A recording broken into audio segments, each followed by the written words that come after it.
어머님, 창피하니까 좀 떨어져 계세요. 손주 유치원 졸업식 날 며느리가 제게 한 말입니다. 명품 코트, 하이힐에 외제차가 줄지어 서 있던 그 자리에서 보이면 안 되는 사람이 되어 있었습니다. 그 순간 숨을 들이쉬는 것조차 창피해지더군요. 그 순간 저는 깨달았습니다. 이제 이 집에서 나는 더 이상 가족이 아니구나. 그때 다른 엄마가 물었습니다. 혜진 씨, 저분은 누구세요? 며느리는 잠깐의 망설임도 없이 말했죠. 아, 우리 집 일 도와주시는 이모님이세요. 이모님, 67년 평생 동대문 원단 도매로 이 집안 일으켜 세운 제가 하루아침에 아들집 가정부가 됐습니다. 그래 좋다. 이모님이라고 했지? 그럼 진짜 이모님처럼 대해주지 뭐. 본격적인 이야기에 앞서 오늘 이야기가 궁금하시다면 지금 어디서 듣고 계신지 댓글로 알려주세요. 그곳이 어디든 행운과 건강이 여러분께 가득하기를 바랍니다. 자, 그럼 이야기 시작합니다. 제 이름은 박순자. 올해 67입니다. 사람들은 저를 동대문 시장 상인이라고 알고 있습니다. 하지만 진짜 제가 누군지 아는 사람들은 저한테 저절로 고개를 숙이죠. 저는 동대문에서 원단 도매업을 했어요. 아니, 정확히는 수출을 했습니다. 중국, 일본, 동남아. 제 손 거쳐간 천이 전 세계로 나갔거든요. 근데 제가 이렇게 된 건 다 이 고무신 덕분입니다. 20년 전이었어요. 일본 바이어가 처음 우리 가게에 왔을 때 정장 빼입은 그 양반이 제 발을 보더니 갑자기 멈추더라고요. 고무신. 아직도 신으시는군요. 이건 정말 한국의 전통 아닙니까? 대단하십니다. 저는 그냥 편해서 신는 건데 그 양반은 감동했나 봐요. 그러더니 진지하게 말했습니다. 당신 같은 분이야말로 진짜 장인입니다. 이 고무신처럼 변하지 않는 품질을 지키시는 분. 그 말 한마디에 30억짜리 계약이 성사됐습니다. 그 후로 소문이 퍼졌어요. 고무신 할머니랑 거래하면 손해 안 본다. 저 할머니는 30년째 같은 고무신 신고 일해. 신뢰할 수 있어. 바이어들 사이에서 제가 유명해진 거죠. 그렇게 사업이 날로 번창했습니다. 중국, 베트남, 미국에서도 연락이 왔어요. 남편이 먼저 세상을 떠났지만 먹고 사는 데는 문제 없었죠. 아들 서울대 보내고 유학 보내고 교수 만들기까지 다 이 고무신이 해준 겁니다. 그래서 저는 이 고무신을 행운의 부적처럼 여겼어요. 명품 구두, 하이힐? 필요 없어요. 이 고무신 하나면 충분했으니까. 며느리 혜진이가 처음 우리 집에 왔을 때도 저는 이 고무신 신고 있었어요.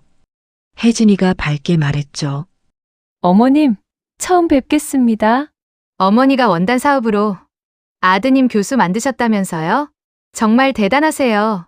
참 예의 바른 애였어요. 밥도 잘 먹고 설거지도 도와주고 그땐 진심이었을 거예요. 근데 변한 건 아들이 교수 임용되고 대치동으로 이사 가면서부터였습니다. 그 동네는 달랐어요. 학부모들 학벌도 좋고 집집마다 의사, 변호사, 교수. 그런 동네랍디다. 혜진이는 그 동네에서 돼지엄마로 유명했어요. 돼지엄마요? 학원 정보, 입시 정보, 교육 정보 뭐든지 다 꿰고 있는 엄마들을 말하는 거래요. 혜진이는 그 중에서도 특히 유명했어요. 그 학원은 별로예요. 선생님이 자주 바뀌거든요. 영어는 원어민보다 문법부터 잡아야 해요. 교수 집안이라는 타이틀에 교육 정보까지 빠삭하니까 대치동 엄마들이 혜진이를 따랐습니다. 혜진이는 저한테 가끔 연락했어요. 어머니, 지훈이 학원비가 좀 올라서요. 저는 기꺼이 도와줬죠. 손주 교육비쯤이야 당연한 거 아닙니까? 그런데 어느 날이었어요. 혜진이한테서 전화가 왔습니다. 어머니, 오늘 지훈이 유치원 끝나면 하원 좀 시켜주세요. 엄마들이랑 중요한 모임이 있어서요. 저는 오후 3시에 유치원 앞으로 갔어요. 지훈이 데리고 집에 가려고 장도 좀 보고 지훈이가 말했죠. 할머니, 나 오늘 달리기 시간에 1등 했어. 우리 지훈이 대단하네. 할머니가 뭐 사줄까? 할머니, 나 딸기 스무디 마시고 싶어. 그래, 그럼 카페 들어가자. 카페 문을 열었습니다. 그런데 카페 안에 혜진이가 있었어요. 엄마들이 웃으면서 떠들고 있었습니다. 우리 이번 여름에 미국 동부 일주 갈 거예요. 한 달 코스로 하버드 썸머스쿨 등록했어요. 혜진이도 우쭐하며 말했죠. 저희도 스위스에서 한 달 있다 올 거예요. 애 아빠 학회 참석하는 김에 가족 여행도 할 겸. 엄마들이 감탄했습니다. 와, 스위스. 역시 교수님 댁은 달라. 그때 한 엄마가 물었어요. 아, 그리고 시어머님도 교수시라며? 같이 가시나 봐요? 그 순간 혜진이가 저를 봤습니다. 얼굴이 딱 굳었어요. 지훈이가 밝게 소리쳤죠. 엄마! 엄마들이 웅성거리기 시작했습니다. 혜진이가 급하게 일어나서 제 팔을 잡고 밖으로 끌어냈습니다. 복도에서 혜진이가 거의 울듯이 말했어요. 왜 여기 들어오셨어요? 제가 집에 들어간다고 했잖아요. 제발 먼저 가세요. 지훈이는 제가 데리고 갈게요. 혜진이 얼굴이 새하얗게 질려 있었어요. 손도 떨리고 있었죠. 저는 그냥 돌아섰습니다. 알았어. 지훈이 잘 데려가. 문이 닫혔습니다. 저는 카페 유리창 밖에 서서 안을 봤어요. 엄마 한 명이 조심스럽게 물었습니다. 혜진 씨, 방금 그분이 혜진이가 억지 웃음을 지으며 말했어요. 아, 저분은요. 저희 집에서 일 좀 도와주시는 이모님이세요. 엄마들이 말했습니다. 아, 도우미 분이시구나. 요즘 좋은 분 구하기 힘들던데 애도 잘 따르나 봐요? 혜진이가 빠르게 대답했죠. 네. 오래 일하셔서 지훈이랑도 친하고 그래서 계속 모시고 있어요. 한 엄마가 의아하게 물었습니다. 근데 아까 시어머님도 교수시라고. 혜진이가 당황하며 말했어요. 아, 그게. 그러더니 빠르게 화제를 전환했죠. 아, 맞다. 아까 하던 얘기. 그 학원 선생님 말인데요. 카페 유리창 밖에서 저는 그 대화를 다 들었습니다. 이모님, 도와주시는 분, 그리고 시어머니도 교수라는 질문엔 부정도 못하고 얼버무린 혜진이.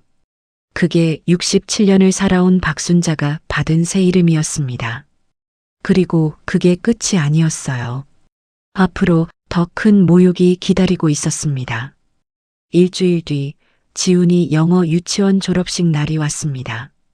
그렇게 들어가기 어렵다던 유치원인데 할미가 꽃다발이라도 전해줘야겠다 싶었죠. 저는 새벽에 일어나 도매시장 정리하고 지훈이가 좋아하는 노란 장미 5송이를 샀어요. 옷 갈아입을 시간은 없었지만 괜찮았어요. 꽃만 전해주고 올 생각이었거든요. 근데 유치원 앞에 도착하니까 세상이 완전히 달랐습니다. 명품 코트, 하이힐, 외제차, 포토존 앞에서 환하게 웃는 가족들, 샴페인색 풍선들, 플래시 터지는 소리. 그 한가운데 와인색 코트 입은 혜진이가 다른 엄마들과 웃고 있었어요. 저는 조용히 다가갔습니다. 혜진이가 웃으며 말했죠. 저희 지훈이가 요즘 피아노에 푹 빠졌어요. 그때 혜진이가 저를 봤습니다. 눈빛이 달라졌어요. 또 왔어, 제발 좀 그런 눈빛이었습니다. 다른 엄마가 물었어요. 어머, 혜진 씨, 저분 누구세요? 혜진이가 잠깐 머뭇거리다가 작지만 또렷하게 말했습니다. 아, 저희 집에서 일 좀 도와주시는 이모님이세요. 엄마들이 말했습니다. 아, 도우미 분이시구나. 졸업식까지 오셨네요. 혜진이가 어색하게 웃으며 대답했죠. 네. 워낙 오래 일하셔서 지훈이도 잘 따르고 그 순간 제 손에 들린 노란 장미가 납덩이처럼 무거워졌습니다. 또 이모님이라고? 그때 지훈이가 친구들 사이에서 달려왔어요. 제 품에 와락 안기며 소리쳤죠. 할머니 왔어? 나 오늘 졸업장 받았어. 저는 따뜻하게 말했어요. 그래. 우리 지훈이 졸업 축하해. 할머니가 꽃 사왔어. 혜진이가 급하게 말했습니다. 지훈아, 친구들이 기다려. 어서 가서 사진 찍어야지. 혜진이가 작지만 단호하게 말했죠. 오신다는 연락도 없이. 어떻게 오신 거예요? 나를 아래 위로 훑더니 얼굴을 찡그리더군요. 꽃은 제가 받을게요. 지훈이는 제가 데리고 갈 테니 먼저 가세요. 혜진이는 제 손에서 꽃을 낚아채듯 가져가더니 자기 명품 가방 뒤로 숨겼습니다. 마치 들키면 안 되는 물건처럼. 그리고 다른 엄마들에게 웃으며 말했죠. 꽃이 너무 많아서 어디 둘지 모르겠네요. 저는 그 자리에 서서 지훈이가 친구들과 사진 찍는 모습을 봤어요. 혜진이는 환하게 웃고 있었고 저는 문 밖 구석에 유령처럼 서 있었습니다.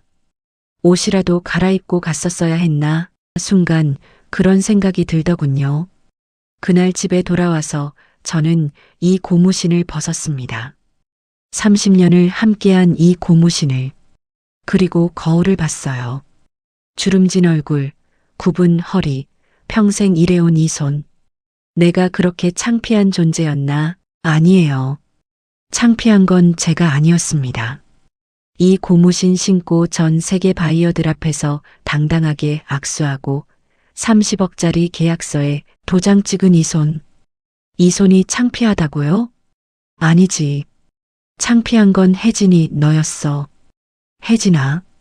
이제부턴 진짜 이모님처럼 대해주마. 네가 원하던 대로 남의 집 일하듯 성 긋고 돈 계산하며 살아주지.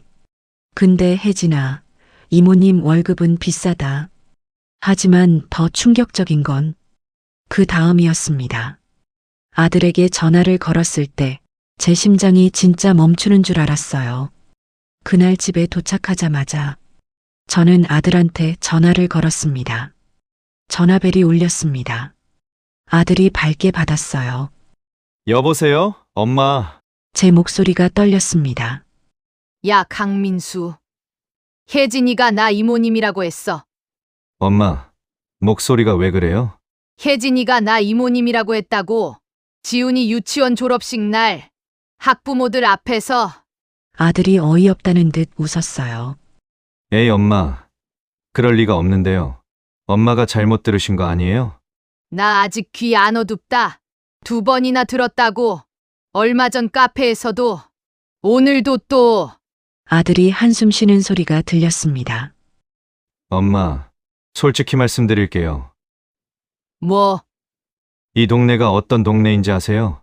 다들 집안 배경 캐묻고, 차는 뭐 타나 확인하고, 학원은 어디 보내나 물어보고, 그래서 저도 교수고, 혜진이도 체면이 있잖아요.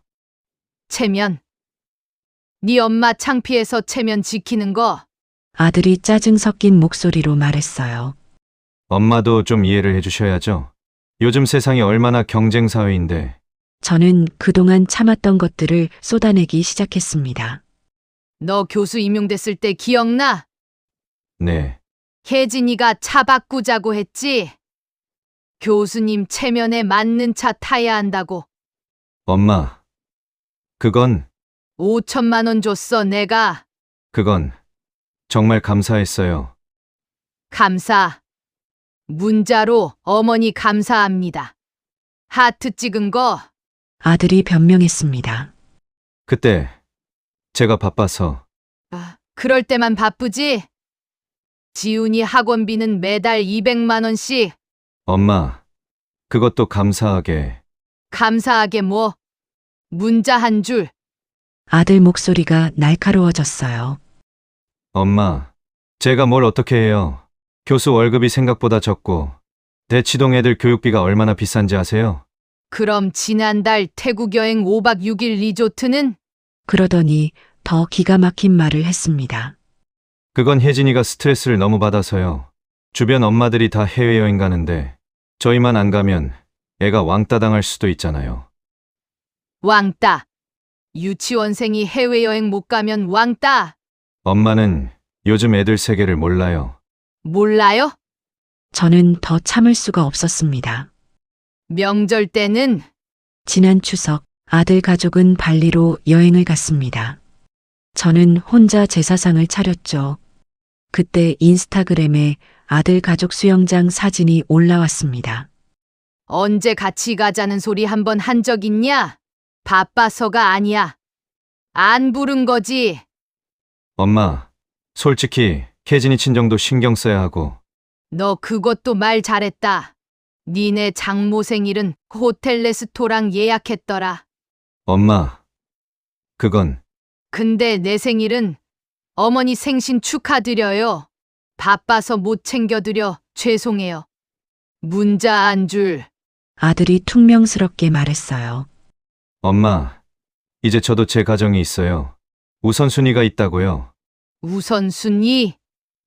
그럼 엄마는 몇 순위야? 그게 아니라 몇 순위냐고? 아들 목소리가 높아졌어요. 엄마, 왜 이러세요? 저도 이제 어른이에요. 현실적으로 생각해야죠. 현실. 제 목소리가 차갑게 식었습니다. 아들이 초등학교 때 엄마가 시장 아줌마라며 친구들한테 놀림받고 울면서 집에 온 적이 있었습니다. 그때 제가 아들을 안아주며 말했죠. 민수야, 부끄러워하지 마. 엄마는 네 학비 벌려고 일하는 거야. 떳떳한 거야. 근데 지금 너는 네 와이프가 네 엄마 부끄러워하는 거 당연하다고 생각하네. 아들이 폭발했습니다. 엄마, 그때랑 지금이랑 다르죠. 저도 이제 제 가정 지켜야 하고, 혜진이도 그 동네에서 살아남아야 하고. 그러더니 더 충격적인 말을 했습니다. 엄마, 그럼 어떡해요? 혜진이더러 우리 시어머니 시장 상인이에요. 이렇게 말하라고요? 그 말에 제 심장이 멎는 줄 알았습니다. 뭐라고? 아들이 당황했어요. 아니, 그게 아니라 시장 상인이 그렇게 창피해? 30년 동대문 시장에서 천 한 필 한 필 팔아서 너 서울대 보내고 유학 보내고 교수 만든 게 그렇게 창피해? 이제 알았어. 엄마, 그게 아니라 너희 둘 다 날 남으로 본 거야? 엄마, 제 말 좀 들어보세요. 전화 끊는다. 엄마, 잠깐만요. 뚜뚜뚜 끊었습니다. 손이 떨리고 가슴이 두근거렸습니다. 근데 후회는 안 됐어요. 핸드폰이 다시 울렸습니다. 거절, 또 울렸습니다. 그렇게 몇 번을 거절을 했더니 문자가 왔습니다. 엄마, 제발 전화 좀 받아요. 혜진이가 지금 충격받아서 약 먹고 있어요. 충격? 나한테 준 충격은? 저희가 정말 잘못했어요. 그날 밤 저는 잠을 이룰 수가 없었습니다. 아들 말이 계속 귓가에 맴돌았어요. 시장 상인이라고 말하라고요? 그 목소리, 그 어투, 그 경멸. 새벽 3시, 저는 침대 및 서랍을 열었습니다. 남편이 남긴 서류들, 종로 건물 3채, 동대문 상가지분 2개, 그리고 은행 예금 50억 4천만 원. 서류를 하나씩 펼쳐보다가 웃음이 났어요. 좋아. 너희가 날 남으로 봤으니 이제 나도 너희를 남으로 보겠다. 그리고 다음 날 아침 제 핸드폰이 울렸습니다. 화면에 혜진이라고 떴어요. 저는 전화를 받았습니다. 여보세요. 혜진이 목소리가 엄청 떨리고 있었습니다. 어머니, 안녕하세요. 어제 민수 오빠한테 들었어요. 어머니께서 오해가 좀 있으신 것 같아서요. 오해래요. 일주일 전 카페에서도 혜진이가 변명을 늘어놓기 시작했습니다. 졸업식 날은 정신이 없었고 갑자기 당황해서 순간적으로 나온 말이라고. 그러더니 본심을 드러내기 시작했습니다. 대치동 엄마들이 얼마나 무서운지 조금만 뒤처지면 애가 왕따 당한다고, 다른 엄마들이 시댁 뒷조사까지 한다고, 아빠 직업, 할아버지 학벌, 집은 어디 사는지, 차는 뭐 타는지 다 캐묻는다더군요. 그래서 자기가 좀 포장을 했다고 하더라고요. 남편은 교수고 시댁도 교수 집안이고 강남에 집 있다고. 포장? 제가 웃었습니다. 아, 포장이었구나. 어머니, 이해해 주세요. 저도 어쩔 수. 혜진 씨, 네, 이제부턴 저 이모님이라고 불러요. 혜진이가 기겁했습니다. 어머니, 그게 무슨. 학부모들 앞에서 이모님이라고 했잖아요. 그럼 진짜 이모님 되어드릴게요. 저는 침착하게 말했습니다. 앞으로 지훈이 픽업이나 애바 드리는 거 필요하시면 미리 말씀해 주세요. 일당 받고 갈게요. 혜진이가 떨리는 목소리로 물었습니다. 어머니, 지금 농담하시는 거죠? 이모님한테 농담이 어디 있어요? 저는 어젯밤 1년치를 다 계산해 봤습니다. 하원 픽업, 학원 데려다 주기, 학원비 지원까지 총 2,345만 원 나오던데요. 혜진이가 소리를 질렀습니다. 그러면서 자기들은 돈 달라고 한 적 없다고, 어머니가 먼저 도와주겠다고 했다고, 손주 교육은 할머니가 돕는 게 당연하다고 했잖냐고 따지더군요. 당연하다. 그래, 내가 그랬지. 근데 말이야, 혜진 씨. 당연한 걸 해주는 사람을 이모님으로 만들면 어떡해요?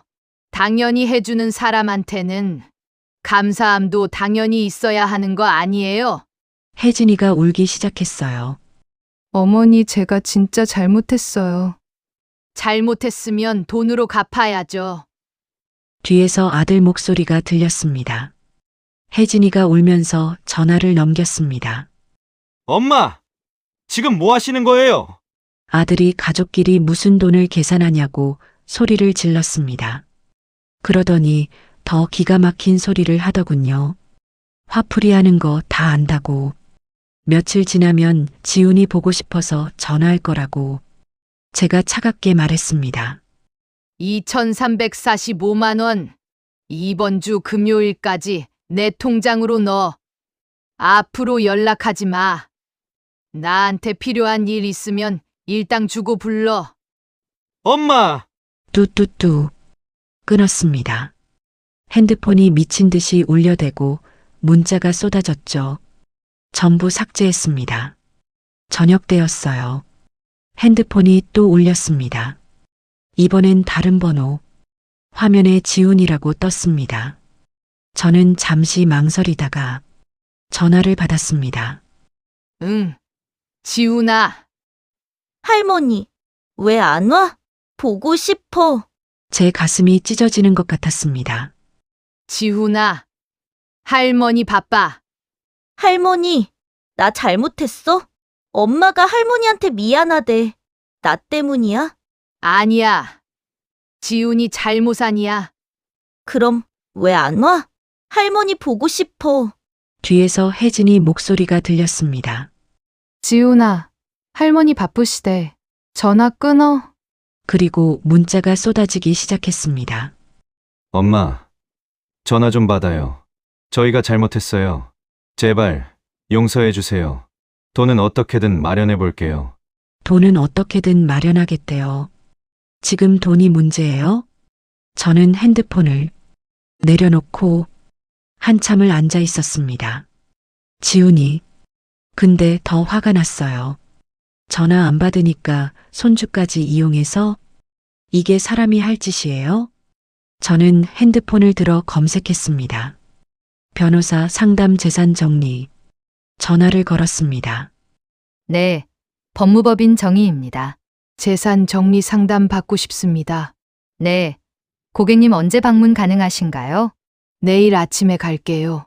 네. 그럼 내일 오전 10시로 예약해 드리겠습니다. 전화를 끊었습니다. 그날 밤 저는 서랍 속 서류들을 다시 꺼냈습니다. 하나하나 펼쳐보며 생각했습니다.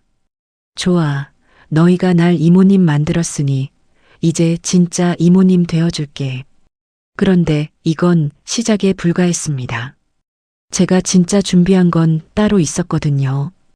다음 날 아침 10시, 저는 강남역 근처 법무법인에 갔습니다. 변호사가 차분하게 물었습니다. 재산 정리 상담 원하신다고 하셨는데요. 재산을 정리하고 싶습니다. 그리고 일부는 기부하려고요. 어느 정도 규모이실까요? 50억. 변호사가 잠시 멈췄습니다. 50억이요? 네. 장학재단 만들고 싶어요. 저는 또렷하게 말했습니다. 시장 상인들 자녀요. 동대문, 남대문, 전국 재래시장에서 새벽같이 일어나 장사하시는 분들, 그분들 자녀 교육비 지원하는 재단 만들고 싶어요. 변호사가 감탄하며 말했습니다. 정말 훌륭하신 뜻이네요. 평생 이 고무신 신고 일했죠. 저는 발을 들어보였어요. 이 고무신이 제 행운의 부적이었어요. 그래서 이제는 다른 시장 분들 자녀들도 제 아들처럼 대학 가고 꿈 이루길 바래요. 변호사가 조심스럽게 물었습니다. 혹시 가족분들은 아시나요?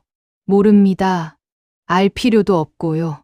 나머지 재산은 자산관리 회사에 맡길 겁니다. 혹시 가족분들과 그냥 제 인생 살고 싶어졌어요. 한 달이 지났습니다. TV에서 뉴스가 나왔습니다. 훈훈한 소식 전해드립니다. 동대문 원단 도매업으로 평생을 일한 한 할머니가 50억 원을 쾌척해 장학재단을 설립했습니다. 김 기자가 전해드립니다. 화면에 제 모습이 나왔어요. 제 인터뷰가 나왔습니다. 저도 시장에서 평생 일하면서 아들 하나 대학 보냈습니다. 같은 처지에 계신 분들, 자녀 교육 때문에 고민 많으시거든요. 그분들께 조금이나마 도움이 되고 싶었어요. 박할머니의 아들은 현재 대학교 교수로 재직 중이며 박할머니는 이 고무신이 제 행운의 부적이라며 앞으로도 검소하게 살겠다고 밝혔습니다. 대치동 아파트 거실 TV가 꺼졌습니다. 뉴스를 본 며느리가 떨리는 목소리로 말했습니다. 이게 무슨... 아들이 멍하게 말했습니다. 50억? 며느리 목소리가 점점 커졌습니다. 50억이라고. 어머니가. 그 고무신 신던 어머니가. 엄마가 그렇게 돈이 많았어? 며느리가 패닉 상태로 소리쳤습니다. 야! 지금 그게 중요해? 50억을 기부를 해버렸다고. 며느리가 울먹였습니다. 그럼 건물은, 통장은 얼마나 있는 거야? 며느리가 히스테리를 부렸습니다. 야! 당장 어머니한테 전화해. 지금 당장. 전화를 걸었지만 받지 않았습니다. 며느리가 다급하게 소리쳤습니다. 또 걸라고. 또 걸었습니다. 전화를 받지 않습니다. 왜 안 받아? 왜? 엄마가 우리 전화를 받을 리 없잖아. 며느리가 울면서 말했습니다. 그럼 어떡해? 50억을 기부해버렸는데 우리 몫은? 지훈이 몫은? 며느리가 핸드폰을 검색했습니다. 있어. 고무신 할머니 박순자 씨. 50억 장학재단 설립. 사진도 있어. 며느리 목소리가 떨렸습니다. 이거 학부모들 보면 내가 거짓말쟁이잖아. 시어머니 교수라고 했는데 이 기사 보면 다 들통나잖아.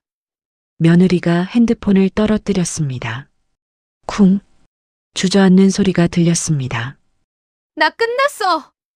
아들이 떨리며 말했습니다. 엄마 집에 가봐야겠어. 할머니 집 앞. 초인종이 울렸습니다. 엄마, 저예요. 문 좀 열어주세요. 띵동 띵동 띵동. 엄마, 제발요. 문이 열렸습니다. 제가 차갑게 물었습니다. 무슨 일이세요? 아들이 급하게 말했습니다. 엄마, 뉴스 봤어요. 50억 기부. 네. 그게 뭐? 아들이 떨리며 말했습니다. 엄마, 그렇게 돈이 많으셨어요? 응, 그런데 왜 우리한테는 아무 말도. 왜 안 알려줬냐고? 저는 차갑게 말했습니다. 니들이 관심 있었어? 내가 뭘 하는지, 어떻게 사는지 궁금해한 적 있어? 아들이 침묵했습니다. 내가 재산 많다고 해봐라. 니들이 어떻게 나왔을 것 같아?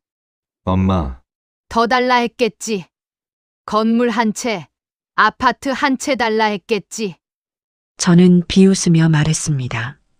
니들 분수에도 안 맞는 생활하면서 그래도 손주 생각해서 다 해줬더니 재산 있는 거 왜 숨겼냐고? 엄마, 저는 그런 생각. 그래. 그럼 혜진이는 지금 집에서 울고 있지? 50억 날아갔다고? 아들이 침묵했습니다. 역시 저는 단호하게 말했습니다. 돌아가. 다시는 오지 마. 엄마, 제발 한 번만 용서해 주세요. 나 이모님 만든 걸 용서해. 가라. 쾅! 문을 닫았습니다. 문 너머로 아들 우는 소리가 들렸어요. 근데 마음이 안 흔들렸어요. 이미 늦었으니까. 그리고 일주일 뒤 며느리에게도 보여줬습니다. 제가 얼마나 당당하게 제 인생을 사는지요. 일주일이 지났습니다.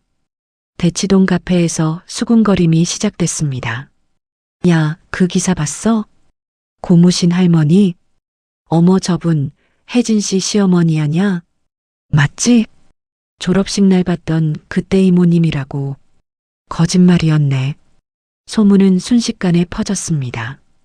혜진이 핸드폰에 카톡 알림이 쏟아졌습니다. 띠링띠링띠링. 단톡방이 폭발했습니다. 혜진이는 답장을 할 수가 없었습니다. 며칠 후 학원들에서 연락이 왔습니다. 영어, 수학, 피아노, 미술학원. 학원비도 밀렸고 다른 학부모들 눈치도 있고 다음 달부터는 나오지 말라고 하더군요. 한 달 사이에 모두 끊겼습니다. 어머니가 학원비 지원을 끊어버렸으니까요. 집안에서 지훈이가 울었습니다. 엄마, 나 왜 학원 안 가? 친구들은 다 가는데. 지훈아, 잠깐만. 곧 다시 갈 수 있어. 할머니는 왜 안 와? 할머니 보고 싶어. 지훈아, 그 얘기 하지 마. 거실에서 아들이 말했습니다. 여보, 이거 봐. 엄마가 시니어 타운 들어가셨대. 혜진이가 다가갔습니다. 서울 강남에 있는 그랜드 시니어 팰리스. 상위 1% 시니어만 들어간다는 곳. 거기가 얼마인데? 입주금만 30억. 혜진이가 주저앉았습니다. 30억? 입주금이? 우리 평생 모아도 못 벌 돈을. 엄마가 편하게 사시려나 봐. 혜진이가 히스테리를 부렸습니다. 편하게. 우리는 어떻게? 당장 가. 가서 빌어. 내가 벌써 3번 갔어. 문도 안 열어줘. 그럼 나라도 가야지. 이러다간 우리 망해. 그랜드 시니어 팰리스 정문. 고급 로비에 클래식 음악이 흐르고 있었습니다. 경비가 공손하지만 단호하게 말했습니다. 죄송합니다만 입주민 분께서 출입을 거부하셨습니다. 혜진이가 울먹이며 말했습니다. 제발요. 저희 시어머니예요. 한 번만 만나게 해주세요. 여기는 입주민의 프라이버시를 최우선으로 합니다. 혜진이가 울면서 소리쳤습니다. 어머니.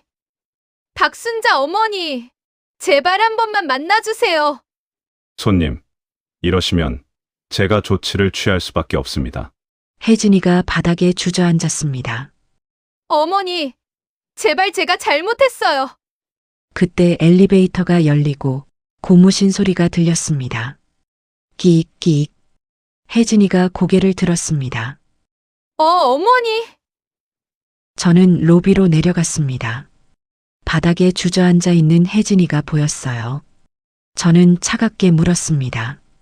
무슨 일이세요? 혜진이가 급하게 일어서며 달려왔습니다. 어머니. 저는 손을 들어 멈추게 했습니다. 거기 서세요. 혜진이가 멈췄습니다. 혜진 씨. 여기가 어딘 줄 아세요? 혜진이가 울먹이며 말했습니다. 어머니, 제가 정말 잘못했어요. 제발 용서해 주세요. 뭘 잘못했는데요? 나 이모님이라고 한 거, 아니면 50억 날아간 게 억울한 거? 혜진이가 급하게 말했습니다. 아니에요. 그런 게 아니에요. 그럼 뭐예요? 혜진이가 무릎을 꿇었습니다. 어머니, 다시는 그런 말 안 할게요. 그러더니 더 기가 막힌 소리를 하기 시작했습니다. 지금 버는 돈, 지훈이 교육비로 다 들어가고 사는 게 빠듯하다고, 지원 다 끊으시면 정말 못 산다고, 그리고는 극한의 뻔뻔함을 보여줬습니다. 저희 노후 준비도 아직 안 돼 있는데 이러시면 정말 힘들어요. 다른 곳에 기부하지 마시고 손주 생각해서라도 한 번만 다시 생각해 주세요. 너무 어이가 없더군요. 결국 무릎을 꿇은 이유는 자기들 노후까지 책임져 달라는 얘기더라고요. 저는 차갑게 말했습니다. 혜진 씨. 네. 여태 아들 교수 만들고 뒷바라지 다 했는데 이제 손주 학원비에 그것도 모자라 니들 노후 준비까지 나보고 하라고? 어머니! 너 수준에 맞는 가방 들고 수준에 맞는 차 타고 다니면 얼마든지 지훈이 니들 힘으로 학원 보내고 다들 그러면서 살아. 혜진이가 떨리는 목소리로 말했습니다. 어머니! 근데 대치동에서 그렇게 살면 애가 왕따 당해요. 또 왕따. 그럼 대치동에서 그렇게 스트레스 받으면서 살지 말고 좀 편한 데로 이사가. 어머니! 지훈이도 그게 나을 거야. 어머니, 그건 교육 환경이. 안녕히 가세요. 저는 돌아섰습니다. 고무신 소리가 났습니다. 끼익. 혜진이가 울부짖었습니다. 어머니, 제발요. 엘리베이터를 탔습니다. 문이 닫히기 전 혜진이가 마지막으로 소리쳤습니다. 어머니, 저희 어떻게 살라고요? 어떡해요? 문이 완전히 닫혔습니다. 엘리베이터가 올라가는 동안 눈물이 났어요. 근데 후회는 안 됐어요. 이미 끝났으니까. 집에 들어와서 거울을 봤습니다. 67년을 산 제 얼굴. 주름이 있고 흰머리도 많지만 이제는 부끄럽지 않아요. 시장 상인이었던 것도 고무신 신었던 것도 전부 제 자랑이에요. 누가 뭐래도 저는 당당합니다. 제 힘으로 제 방식대로 살 거니까요. 이제부터는 박순자로 삽니다. 당당하게요. 오늘 이야기 어떠셨나요? 저는 친절한 금자입니다. 오늘은 고무신 할머니 박순자 씨 이야기를 들려드렸어요. 혹시 여러분도 누군가에게 당연한 존재가 되어버린 적, 부끄러운 존재로 취급당한 적 있으신가요? 댓글로 이야기 나눠주세요. 금자가 다 읽어보겠습니다. 오늘 이야기가 마음에 드셨다면 구독, 좋아요, 알림 설정 꼭 눌러주세요. 여러분의 따뜻한 손길 하나가 금자한테는 정말 큰 힘이 됩니다. 친절한 금자 씨는 우리 나이에도 우리만의 이야기가 있다고 믿는 채널이에요. 억울했던 일, 속상했던 일, 시원하게 풀린 일. 금자가 계속 들려드릴게요. 다음에는 어떤 이야기를 들고 올까요? 오늘도 친절한 금자 씨 채널을 찾아주셔서 진심으로 감사합니다. 여러분, 오늘 하루도 따뜻하게 보내세요. 다음 이야기에서 또 만나요. 여기는 친절한 금자 씨였습니다.